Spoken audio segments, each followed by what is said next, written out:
Utujalie kwamba viongozi wa nchi wazingatie haki katika uongozi wao. Amin. Bwana uturehemu. Utujalie kwamba haki iwe ngao na mlinzi kwetu. Amin. Bwana uturehemu. Utujalie amani nchini na watu wapate kufanikiwa. Amin. Bwana uturehemu. Utujalie kwamba wanyama wa kufugwa wastawi na masamaki wajae katika bahari, maziwa na mito yetu. Amin. Bwana uturehemu. Utujalie rutuba mashambani na mimea inawiri. Amin. Bwana uturehemu. Utujalie kutafuta amani kati yetu na maadui zetu. Amin. Bwana uturehemu. Utujalie kwamba upendo wa Baba uwafikie walio na ukiwa, waliofiwa na watesekao.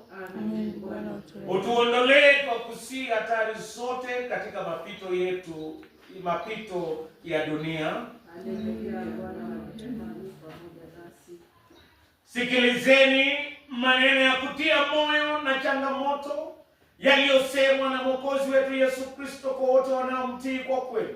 Mtu yeyote akitaka kuwa mfuasi wangu ni lazima ajikane nafsi yake, au chukue msalaba wake kila siku anifuate.